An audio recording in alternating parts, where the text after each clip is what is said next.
Here's a shocking reality that might make you think twice about your beach vacation. As millions of families prepare for their final summer getaway this Labor Day weekend, a hidden health crisis is lurking beneath the waves at America's most beloved coastal destinations.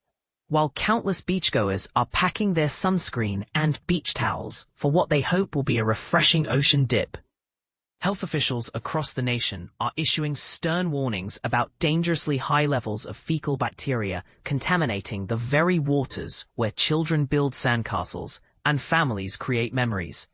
But here's where it gets controversial. Despite these warnings, many swimmers are choosing to ignore the risks entirely. From the sun-soaked shores of Crystal River in Florida all the way up to the rocky coastline of Ogunquit, Maine, beach authorities have been forced to post water quality advisories throughout this week due to alarming concentrations of bacteria directly linked to human and animal waste. These microscopic invaders don't just pose a minor inconvenience, they're capable of triggering severe gastrointestinal disorders, painful skin rashes, and debilitating nausea that can ruin any vacation. The scope of this contamination crisis extends far beyond what most people realize. Some of America's most treasured beach destinations have been affected, including the iconic Keys Memorial Beach, situated in Cape Cod's charming Hyannis Village within Barnstable, Massachusetts. Long Island's Benjamin's Beach in Bay Shore, New York, has also fallen victim to this widespread contamination issue. Even more concerning, sections of the Imperial Beach coastline near San Diego has been deemed unsafe for swimming. And this is the part most people miss. Even Hawaii's picture-perfect paradise isn't immune to this problem, with the Hawaii State Department of Health issuing urgent warnings about elevated bacterial counts at Kalulu Beach Park on the Big Island. A comprehensive investigation conducted by the conservation organization Environment America reveals the staggering extent of this nationwide crisis. Their extensive research, released during the summer months, uncovered a disturbing trend. Nearly 2/3 of all beaches examined across the United States during 2024 recorded at least one day where fecal contamination indicators soared to levels considered potentially hazardous to human health. The regional breakdown of these findings tells an even more alarming story. When researchers analyzed beaches spanning the nation's coastlines and Great Lakes regions, they discovered that an overwhelming 84% of Gulf Coast beaches surpassed safety standards on at least one occasion. The West Coast wasn't far behind, with 79% of beaches exceeding recommended limits. East Coast beaches showed contamination issues at 54% of tested locations, while Great Lakes beaches experienced problems at 71% of sites. Perhaps most shocking of all, the investigation identified more than 450 individual beaches that posed potential swimming hazards for at least 25% of their testing period. That means 1 out of every 4 days, these popular recreational areas were essentially too dangerous for public use. John Rumpler, who serves as the Clean Water Director and Senior Attorney for Environment America, points to a fundamental infrastructure problem as the primary culprit. According to Rumpler, antiquated water treatment and sewage management systems are failing to prevent contamination from reaching the exact locations where families seek recreation and relaxation.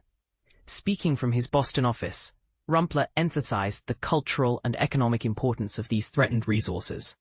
These coastal destinations represent invaluable treasures for families throughout New England and across our entire nation. They function as shared community assets that belong to all of us.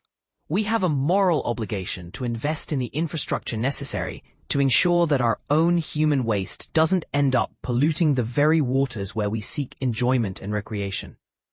But the infrastructure crisis isn't the only factor contributing to this growing problem. Climate change has introduced additional challenges that are making the situation worse with each passing year. Increasingly violent weather patterns are overwhelming already strained sewage treatment facilities, while rapid suburban development continues to pave over natural landscapes that once helped absorb stormwater runoff, further reducing the environment's natural ability to filter contaminants. And this is where the controversy really heats up. Despite these clear warnings and documented health risks, many beachgoers are making a conscious decision to ignore official advisories and dive in anyway. Take Jaromir Orishkevich, a retired dentist who encountered a 2-day warning about elevated fecal bacteria levels at Delaware's popular Rehoboth Beach last month. Rather than heeding the official caution, Orishkevich expressed complete confidence in his decision to swim. "I genuinely don't anticipate facing any significant risk from fecal contamination," he stated with conviction. His reasoning? He believed Rehoboth's location was sufficiently distant from major pollution sources to warrant concern, and he trusted that the ocean's natural circulation patterns would effectively dilute and disperse any contamination issues in the surrounding area. But here's a real-world example that challenges that optimistic perspective. Dana West, a federal government employee who was also visiting Rehoboth Beach, shared a cautionary tale from earlier in the year. During a family vacation to Mexico's Isla Mujeres, West and 11 other members of his travel group all developed serious gastrointestinal symptoms after participating in a snorkeling expedition. The timing wasn't coincidental.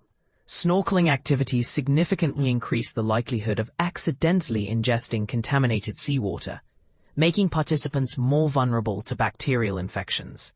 Despite this first-hand experience with water-related illness, West maintained an surprisingly relaxed attitude about potential contamination risks during his Delaware Beach visit. "Generally speaking, I don't harbor concerns about the presence of fecal matter and bacterial contamination," West remarked while gazing out at Rehoboth's scenic shoreline. "I operate under the assumption that local health authorities will provide adequate warning if contamination levels exceed normal parameters." However, West's confidence in official communication systems may be misplaced. During the very week of his visit, several beaches in the Rehoboth area, including the nearby Rehoboth Bay and the bayside sections of Dewey Beach, were indeed operating under active water quality advisories. The troubling reality is that these critical health warnings aren't always displayed on visible public signage, leaving many swimmers unaware of the potential dangers they're facing. The methodology behind Environment America's safety assessment relied on established federal guidelines for determining beach safety. Researchers compared fecal bacteria concentrations against strict standards established by the U.S. Environmental Protection Agency, which serve as the official trigger points for issuing public swimming advisories. When bacterial levels reach these threshold amounts, scientific models predict that approximately 32 out of every 1,000 swimmers will likely develop illness symptoms. Down in North Carolina, the contamination crisis reached particularly concerning levels during late August, with 5 separate beaches simultaneously operating under active health advisories due to dangerous fecal bacteria concentrations. While these beaches remained technically open to the public, swimming was strongly discouraged due to significant health risks, according to Erin Bryan Millish, who oversees environmental programs for the North Carolina Department of Environmental Quality. The situation in North Carolina was further complicated by Hurricane Erin's destructive impact on coastal infrastructure. The powerful storm system generated massive erosion and dangerous storm surge conditions along numerous coastal communities, as documented by the Department of Environmental Quality. Additionally, this summer's pattern of intense rainfall events has significantly worsened contamination problems across multiple regions, Bryan Millish explained. Storm drainage systems function as collection channels for absolutely everything in their path, Bryan Millish warned with obvious concern.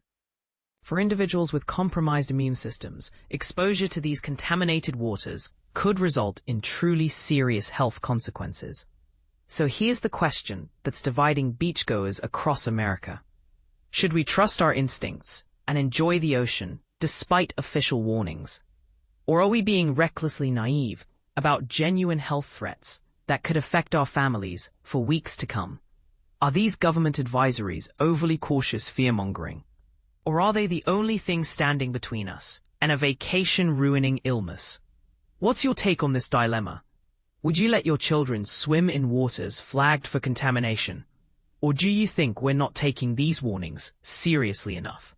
The debate is heating up in beach communities nationwide, and the answer might reveal more about our relationship with risk than we're comfortable admitting.